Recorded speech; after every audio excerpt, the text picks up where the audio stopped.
आप सभी का स्वागत है। आज हम क्लास 11th हिस्ट्री सब्जेक्ट से संबंधित इम्पोर्टेंट क्वेश्चंस लेकर आए हैं और ये इम्पोर्टेंट क्वेश्चन को हल करेंगे। तो फर्स्ट क्वेश्चन है, on the origin of species नामक पुस्तक के रचयिता थे। तो इसका ऑप्शन है टॉयनबी, चार्ल्स डार्विन, मार्शल या जॉन डीवी। इसका आंसर होगा चार्ल्स डार्विन।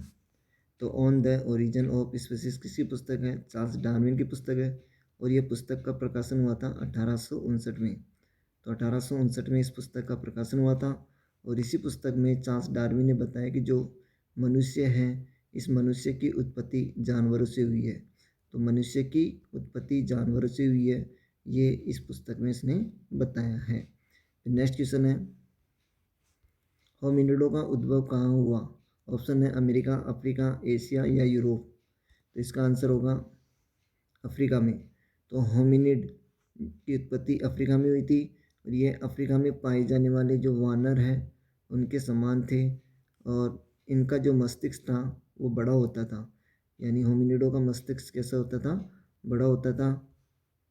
ठीक है, फिर नेक्स्ट क्वेश्चन है, निम्न में से चिंतनशील मनुष्य था? होमो हेबिलिस, होमो सेपियंस, होमो इरेक्टस या होमिनिड। तो इसका आंसर होगा होमो सेपियंस। तो चिंतनशील मनुष्य, चिंतनशील कह दो या प्राज्ञ मानव कह दो या बुद्धिमान मानव। तो बुद्धिमान मानवों में या प्राज्ञ मानव या चिंतनशील मानवों में जो पहला मानव माना गया वो होमो सेपियंस था मानव की प्रजातियों में। लेकिन होमो हेबिलिस कौन था, इसका भी क्वेश्चन आता है। तो ये औजार बनाने वाला प्रथम मानव यही था।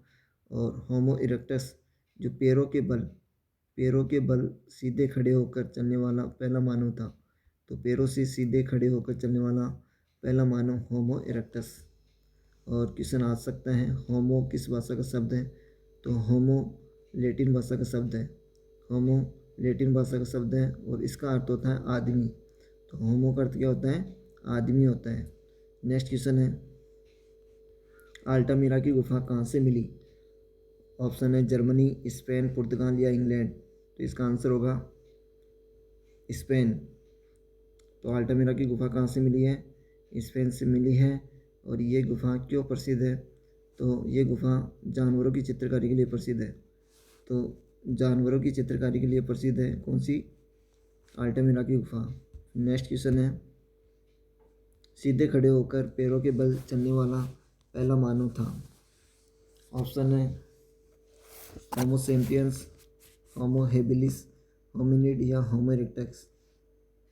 तो इसका आंसर होगा होमो इरेक्टस। जैसे कि मैंने बताया, जो होमो है वो किस भाषा का शब्द है? लैटिन भाषा का शब्द है। और होमो का अर्थ क्या होता है? इसका अर्थ होता है आदमी। और होमो की अनेक प्रजातियां हैं जिन्हें विशेष 3 भागों में बांटा गया है, होमो सेपियंस, होमो हेबिलिस और होमो इरेक्टस। तो होमो सेपियंस दो, पहला जो बुद्धिमान मानव के रूप में जाना जाता है। होमो हेबिलिस औजार बनाने वाला मानव था और होमो इरेक्टस सीधे खड़े होकर पैरों के बल चलने वाला पहला मानव था। नेक्स्ट क्वेश्चन है, मेसोपोटामिया वर्तमान में स्थित है? ऑप्शन है ईरान, इराक, तुर्की या सऊदी अरब। तो इसका आंसर होगा इराक। तो मेसोपोटामिया कहाँ स्थित है? इराक में। और शहरी जीवन की शुरुआत सर्वप्रथम मेसोपोटामिया से हुई थी। तो शहरी जीवन की शुरुआत सर्वप्रथम कहाँ से हुई थी? मेसोपोटामिया से। नेक्स्ट क्वेश्चन है, मारी क्या था? ऑप्शन है साईनगर, मंदिर, गडरिया या कुरुकनगर का शासक। तो इसका आंसर होगा शाही नगर। तो मारी एक शाही नगर था जो अपने व्यापार के लिए प्रसिद्ध था और इस व्यापार के लिए समृद्ध होने के कारण ये काफ़ी समृद्धशील शहर था, शाही नगर था। नेक्स्ट क्वेश्चन है, मेसोपोटामिया के नदियों के बीच में स्थित है? ऑप्शन है दजला व फरात, अमेजन, नील, मिसिसिपी या गंगा व ब्रह्मपुत्र। तो इसका आंसर होगा दजला व फरात। तो मेसोपोटामिया किन नदियों के बीच में है? दजला व फरात नदियों के बीच में। नेक्स्ट क्वेश्चन है, ओल्ड टेस्टामेंट किस पुस्तक का प्रथम भाग है? कुरान, गीता, बाइबल या गुरु ग्रंथ? तो इसका आंसर होगा बाइबल। तो ओल्ड टेस्टामेंट किस पुस्तक का प्रथम भाग है? बाइबल का। और बाइबल किस धर्म की धार्मिक पुस्तक है? ईसाई धर्म की धार्मिक पुस्तक है। जबकि कुरान मुस्लिम धर्म से संबंधित है, गीता हिंदू धर्म से संबंधित है, गुरु ग्रंथ साहिब सिख धर्म से संबंधित है। नेक्स्ट क्वेश्चन है, ऑगस्टस कौन था? ऑप्शन है रोम का सेनापति, रोम का प्रथम सम्राट, प्रधानमंत्री या बिशप? इसका आंसर है रोम का प्रथम सम्राट। तो रोम का प्रथम सम्राट कौन था? ऑगस्टस। नेक्स्ट क्वेश्चन है, स्पेन की पहाड़ियों की चोटियों पर बसे गांव क्या कहलाते थे? ऑप्शन है केस्टोला, मेपालिया, एम्फोरा, ड्रेसल बीस।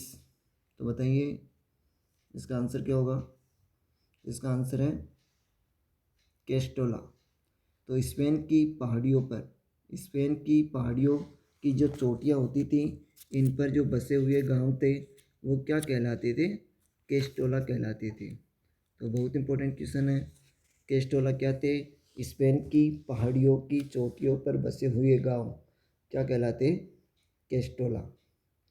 नेक्स्ट इसी में जैसे मेपालिया है, मेपालिया ओवर आकृति की जो झोंपड़ियाँ होती थी वो मेपालिया कहलाती थी। एम्फोरा क्या थे?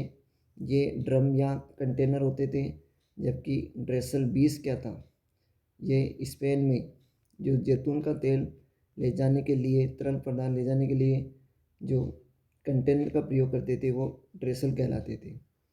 जबकि आपको ये याद रखना है, स्पेन की पहाड़ियों की चोटियों पर बसे हुए गांव क्या कहलाते थे? तो क्रेस्टोला। फिर नेक्स्ट क्वेश्चन है, पैगंबर मोहम्मद साहब ने अपने आप को खुदा का संदेशवाहक कब घोषित किया? ऑप्शन है 622, 612 या 570 या 630? तो इसका आंसर होगा 612 ईस्वी में। तो पैगंबर मोहम्मद साहब ने स्वयं को खुदा का संदेशवाहक अर्थात रसूल कब घोषित किया था? 612 में। रसूल का अर्थ क्या होता है? खुदा संदेशवाहक, खुदा का संदेशवाहक।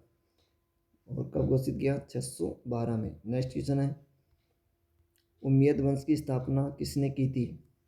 ऑप्शन है अबू बकर, मुआविया, अली या उस्मान? तो इसका आंसर होगा मुआविया। तो उम्मयद वंश की स्थापना किसने की थी? मुआविया। और इसने अपनी राजधानी दमिश्क को बनाई थी। नेक्स्ट क्वेश्चन है, मुस्लिम कैलेंडर हिजरी सन की शुरुआत कब हुई? ऑप्शन है 612, 622, 632 या 642? तो इसका आंसर है 622 में। तो मुस्लिम कैलेंडर हिजरी सन की शुरुआत कब हुई थी? 622 में। और 622 में ही जो पैगंबर मोहम्मद साहब जो थे वो मक्का छोड़कर मदीना गए थे। नेक्स्ट क्वेश्चन है, कुरान शरीफ कितने अध्याय में विभाजित है? ऑप्शन 140, 120, 114 या 214? तो इसका आंसर है 114। तो कुरान शरीफ जो 114 अध्यायों में विभाजित है। नेक्स्ट क्वेश्चन है, अब्बासी क्रांति कब हुई? ऑप्शन है 750, 650, 550 या 450?